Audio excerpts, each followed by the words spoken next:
Pronto, já voltei para a gente dar seguimento com o segundo tipo de questão de probabilidade. Vimos o favoráveis sobre possíveis, o caso básico. Agora a gente vai estudar um caso bem especial chamado de probabilidade condicional. Olha aqui, ó. Vamos supor, antes da gente ir lá no slide, um exemplo bem simples, bem rasteiro para você entender o que é que a gente vai estudar. Vamos supor que eu colocasse o nome de vocês todos num saquinho. Ok? Vamos imaginar aí, sei lá, vocês são 10 homens e 20 mulheres. Ok? Então está aqui o nome dos 30 e eu vou sortear agora um para ganhar um prêmio. Beleza. Qual é a sua chance? 1 em 30. É ou não é? Favoráveis a você, 1 em 30 possíveis. Beleza. Então, está aqui o saquinho e eu estou misturando e vou agora sortear. Peguei o papel, ó, esse aqui, ó, já peguei. Qual é a sua chance? 1 em 30. Tirei o papel, está aqui. Qual é a sua chance? 1 em 30. Abri o papel. Qual é a sua chance? 1 em 30. Em silêncio, calado, como eu estou aqui, ó, já vi quem ganhou. Qual é a sua chance? 1 em 30. O tempo todo a sua chance é 1 em 30. Agora vê, ó, vou dar uma dica. É um homem. Pronto. Nesse momento, os seus possíveis eram 30.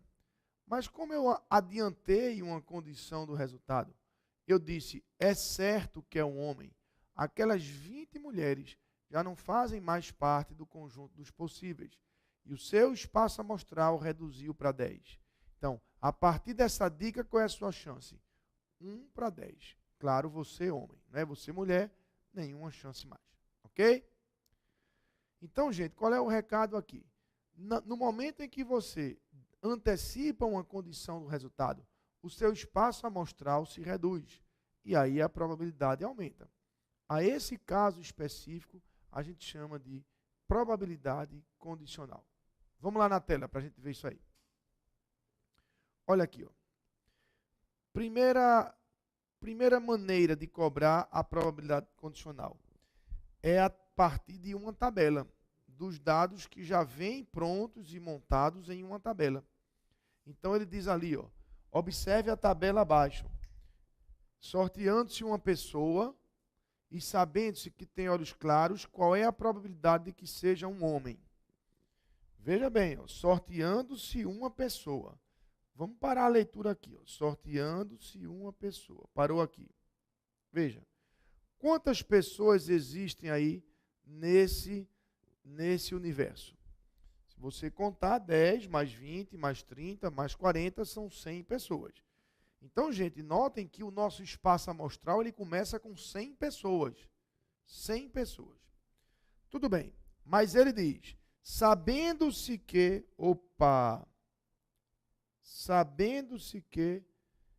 tem olhos claros.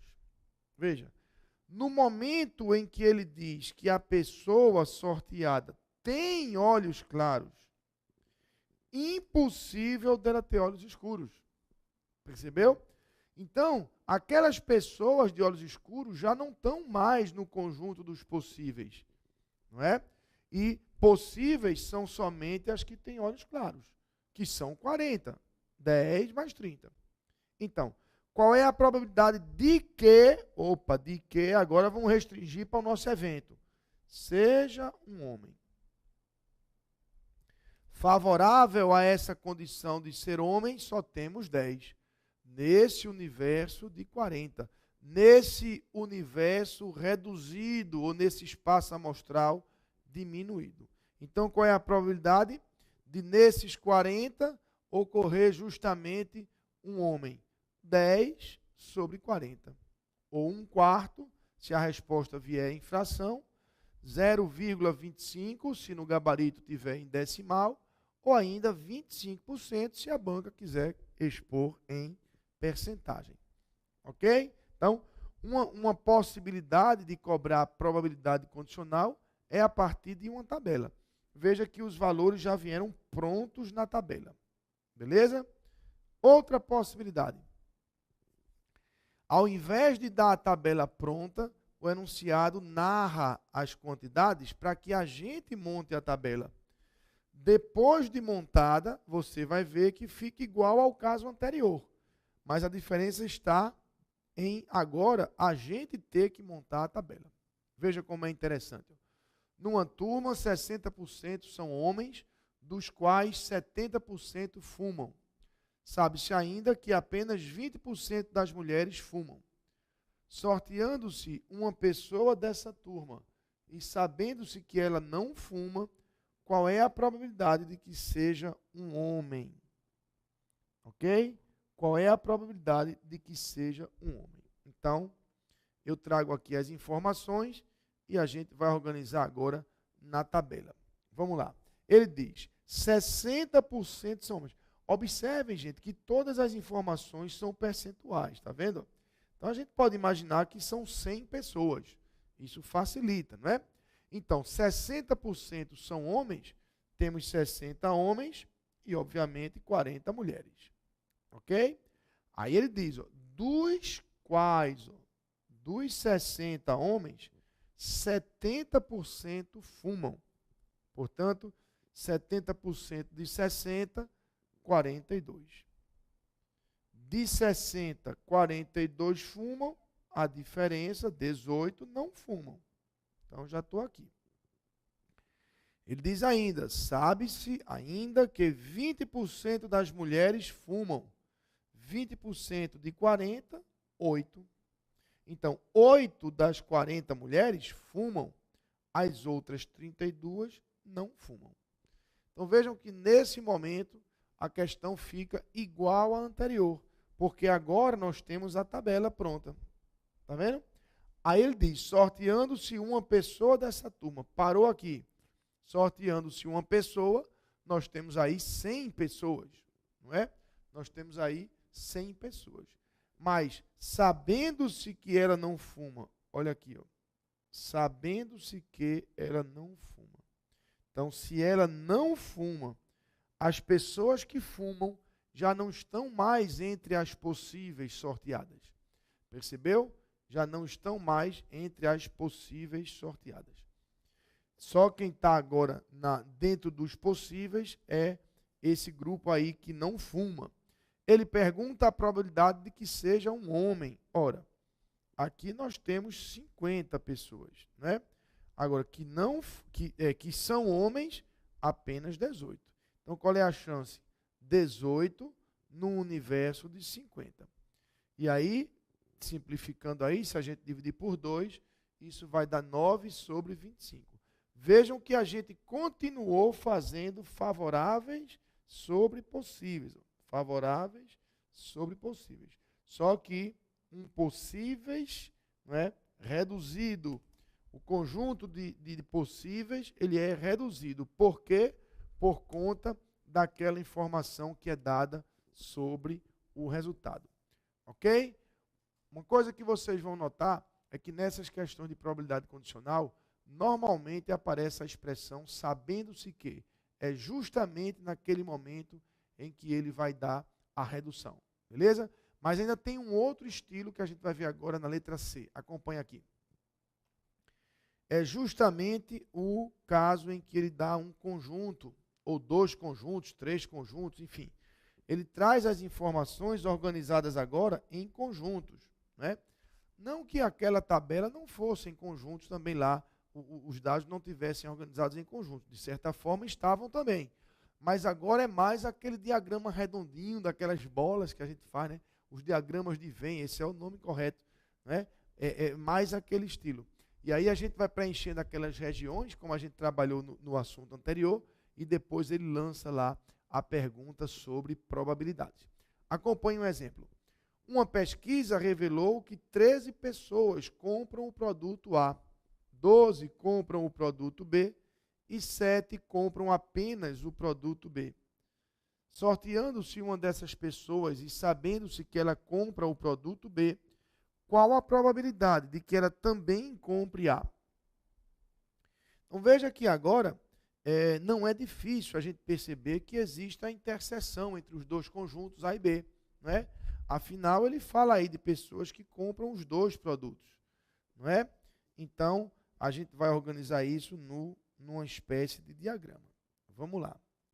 A primeira informação que ele dá é que 13 pessoas compram o produto A. Então, nós temos que ter 13 pessoas aqui, ó. Mas eu não sei ainda como é que esses 13 se distribuem, se dividem aí, não é? Então, a gente passa para outra informação. 12 compram o produto B. Tudo bem, 12 tem que estar aqui nessas duas regiões. Também não há como eu distribuir por enquanto. Então, eu vou adiante. 7 compram apenas o produto B. Opa, se 7 compram apenas o produto B, 7 está aqui. E se deve ter 12 no conjunto B, já tem 7, quanto falta? 5. E se no conjunto A tem que ter 13 e já tem 5, quanto falta? 8. Está vendo?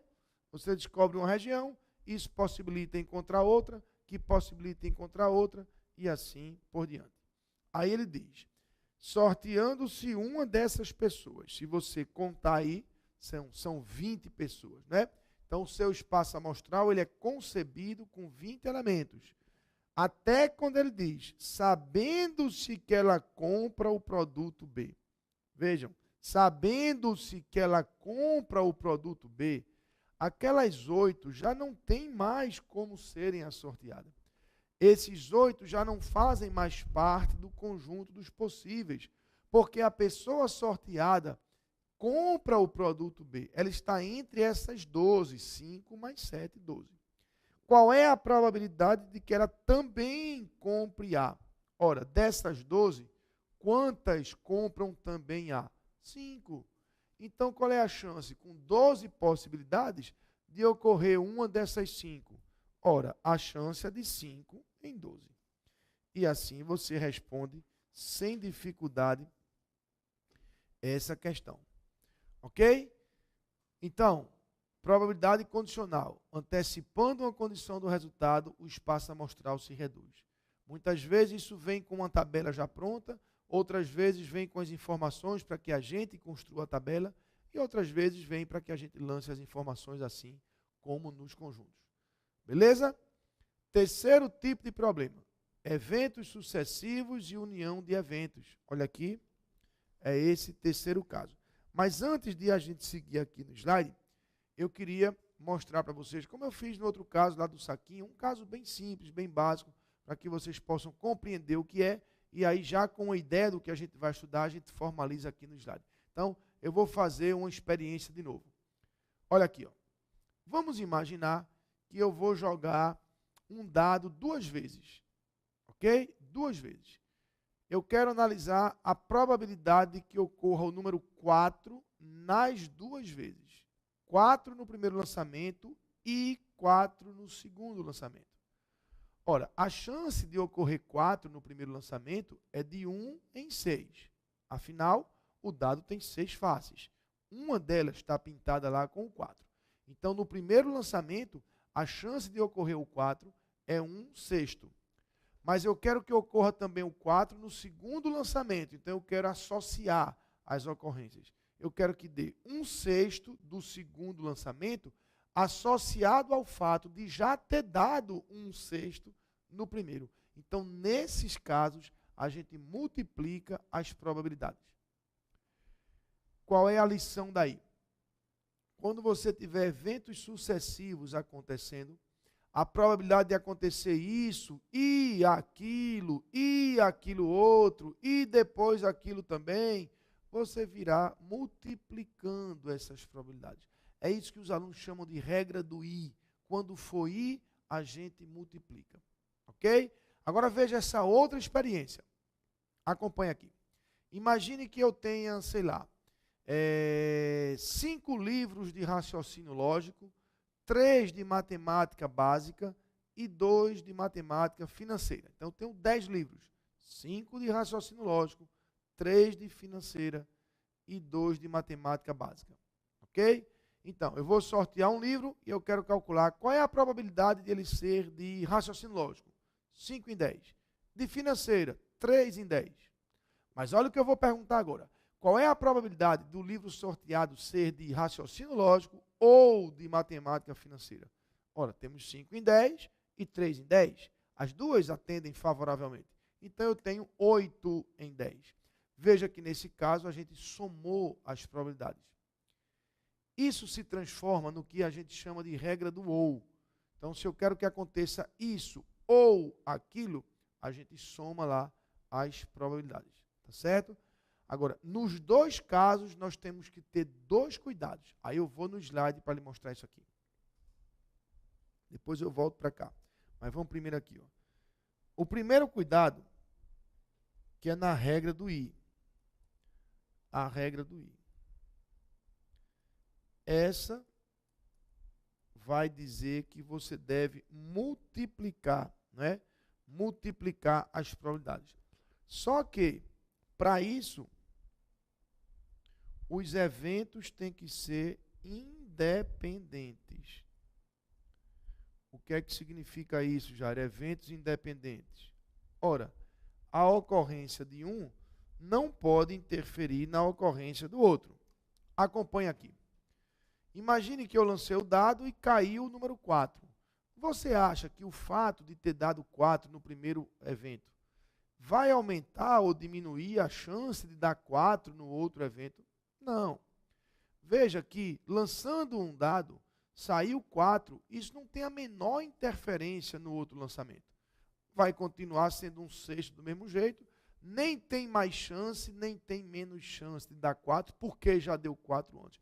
Esses eventos são independentes e a gente pode multiplicar. Como seria um caso em que os eventos não são independentes? Por exemplo, digamos que a chance de uma pessoa ter diabetes é 10%. E a chance dela ter, sei lá, hipertensão é 5%. Ora, qual seria a chance dela ter diabetes e hipertensão? Nesse caso, eu não posso multiplicar. Por quê? Porque se ela tiver diabetes, isso vai aumentar a chance dela ter hipertensão. Entendeu? E aí você pode perguntar, sim, Jair, eu vou ter que entender dessas coisas, para poder saber se eles são independentes ou não? Não, você não precisa saber dessas coisas. Você tem que estar atento na seguinte situação.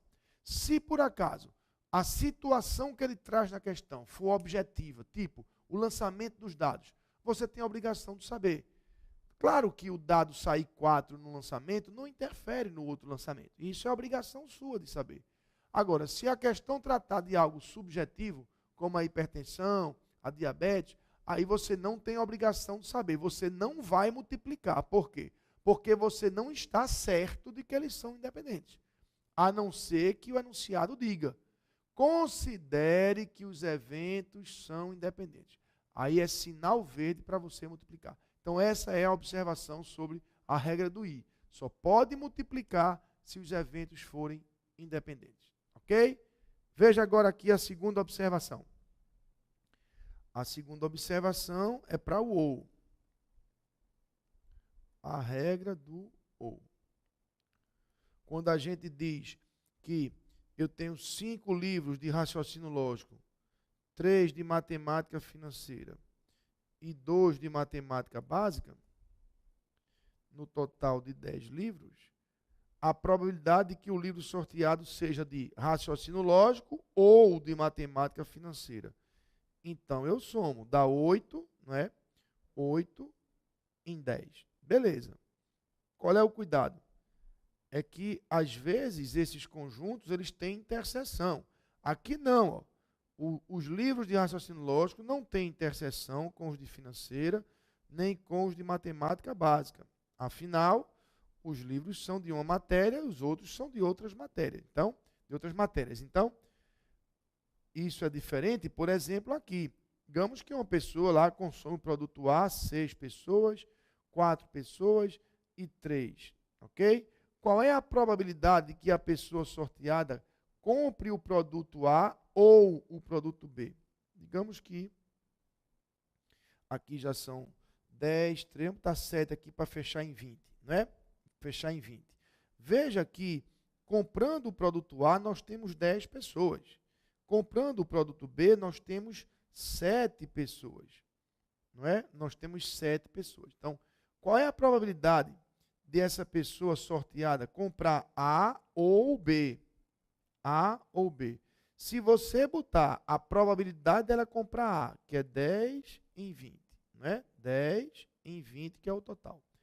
E somar quando ir comprar B, que é 7 em 20, vai dar errado. Porque você contou esse 4 pelo conjunto A e contou também pelo conjunto B. Você teria que tirar esse 4 uma vez. Entendeu? Então, o cuidado na regra do ou é, se por acaso houver interseção, como é o caso aqui, você tem que tirar essa interseção uma vez. Senão, você vai ter contado nos dois conjuntos. A regra do ou, ela funciona assim. Ó. A probabilidade de acontecer o evento A ou B é a probabilidade de acontecer A mais a probabilidade de acontecer B. Tirando a interseção, acontecer A e B. Quando essa interseção não existe, que é o caso aqui dos livros, fica simplesmente a soma. Por isso que ficou 3 em 10 com 5 em 10. Agora, quando essa interseção existir, que é esse caso aqui, aí você tem que tirar mesmo ela, porque senão você conta duas vezes. Ok? Veja que aqui você tem 6 mais 4, 10, mais 3, 13. 13 em 20. Essa aqui é a resposta. Ok? Muito bem. Então, agora a gente pode vir para aqui e acompanhar um exemplo mais elaborado. Veja aí. Numa caixa, há 5 bolas pretas e 7 vermelhas. Sorteando-se sucessivamente e sem reposição 2 dessas bolas, qual é a probabilidade de que ocorram cores iguais? Qual é a probabilidade de que ocorram cores iguais? Então, nós temos lá 5 pretas e 7 vermelhas, totalizando 12 bolas. Ele quer que ocorram aí cores iguais. Vamos raciocinar. Como é que poderia ocorrer cores iguais? Ó, probabilidade de, vamos lá, primeira bola preta e segunda bola preta, ou primeira bola vermelha e segunda bola vermelha. É isso que significa ocorrerem cores iguais. Não é verdade? Então, vamos botar números para isso aí. Ó. Qual é a probabilidade da primeira bola ser preta? Primeira bola preta. 5 em 12. Olha aqui. Primeira bola preta. E agora a segunda bola ser preta. Ora, já não temos mais 5 pretas, só temos 4. Também não tem mais 12, só tem 11. Então, 4 em 11. Por que é que eu pude multiplicar?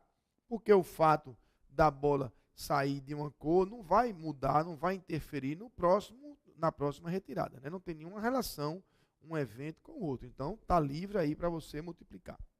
Aí vem ou mais, né? Agora, a primeira bola ser vermelha, aqui, ó, a primeira bola ser vermelha, 7 em 12. 7 em 12. A primeira bola ser vermelha, 7 chances em 12. E a segunda ser vermelha. Quando eu vou tirar a segunda, já não há mais 7 bolas, só há 6, não é? Também não há mais 12, só há 11. Só há 6 vermelhas, num total de 11 bolas. Então, primeira vermelha, segunda vermelha. Pronto. Agora é só fazer a conta. 5 vezes 4, 20. 12 vezes 11, 132. 7 vezes 6, 42. Sobre 132. Somou aqui, 20 mais 42, 62.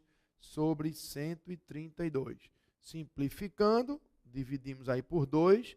31 sobre 66. Essa é a resposta. Então, basicamente, ó, no i multiplica e no ou soma. Lembrando que só pode multiplicar na regra do i quando tivermos certeza de que os eventos são independentes. Ok? Muito bem. Um segundo exemplo vai trazer uma situação mais difícil, talvez, um pouco, mas junto com a letra A, formam aí as duas principais abordagens, né, de se cobrar essa regra do i e do ou. Vamos olhar como é. Numa partida, entre as equipes A e B, sabe-se que a equipe A vence com probabilidade de 60%, enquanto que a equipe B tem 40% de probabilidade de vencer. Em 5 partidas seguidas, qual é a probabilidade de que a equipe A vença exatamente 3 partidas? Exatamente 3 partidas. Vamos lá? Olha aqui. A probabilidade da equipe A vencer, 0,6. Da equipe B vencer, 0,4. Ele quer em 5 que A vença exatamente 3. Então, teríamos 3 vitórias de A e 2 vitórias de B. Ok? Bom, mas ele não especifica quais são as 3 que A venceria. Não é? Quem sabe as 3 primeiras é uma possibilidade. Não é? A venceria aí as 3 primeiras e B venceria as 2 últimas. Isso está atendendo ao que ele quer. Então, vamos quantificar isso aí. Qual é a probabilidade de que essa experiência se desenvolva dessa forma? Ora, qual é a probabilidade de A vencer a primeira partida? 0,6. Qual é a probabilidade de A vencer a segunda partida? 0,6. E de A vencer a terceira partida? 0,6. E agora B vencer a quarta? 0,4. E B vencer a quinta? 0,4.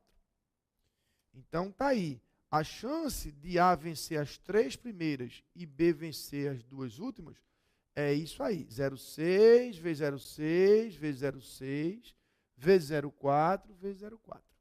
Mas eu pergunto, essa configuração aí, A vencendo as 3 primeiras e B vencendo as 2 últimas, é a única configuração para que A vença exatamente 3? Não, claro que não. Isso poderia acontecer de forma alternada, quem sabe. A vence uma, B vence a outra, A vence uma, B vence a outra, A vence outra. Está vendo? No final, temos 3 vitórias de A e 2 vitórias de B. Então, temos que considerar essa possibilidade também. E aí a gente vai fazer a conta. Qual é a probabilidade de A vencer a primeira? 0,6. E B vencer a segunda? 0,4. E A, 0,6, alternando, e B, 0,4, e A, 0,6. Está vendo? Então, a conta fica essa daí. Mas, essas não são as duas únicas maneiras, não é? Por exemplo, B poderia começar vencendo as 2, e depois A venceria as 3. Pode ser assim? Sim, por que não? Não é? Vai depender aí do acaso, não é? Então, vamos lá, vamos quantificar isso aí. B vencer a primeira, qual é a chance? 0,4. B de novo, 0,4. A, 0,6. A, 0,6. A, 0,6. Tá vendo? Então, você já deve ter percebido 2 coisas. Primeiro, que existem muitas maneiras de você distribuir essa configuração. E que, em todas elas, o resultado vai ser esse. Existem várias maneiras para isso, e em todas as maneiras, ou em cada maneira, o resultado da conta vai ser sempre 0,6 ao cubo, porque você vai ter sempre 3 0,6, que são as 3 vezes que o A aparecer. E 2 0,4, que são as 2 vitórias de B. Então, a conta vai ser sempre essa. Resta saber quantas vezes você vai ter aqui. Ou seja, de quantas maneiras você vai poder configurar, arrumar essas 3 vitórias de A e essas 2 vitórias de B.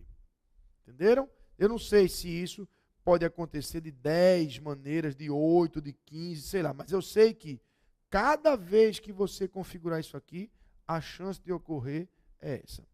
Ok? Então, só está faltando isso. A gente contar quantas maneiras tem para você configurar aquelas 3 vitórias de A com as 2 vitórias de B. É aí onde vai entrar a análise combinatória. Daqui a pouco eu vou lhe mostrar.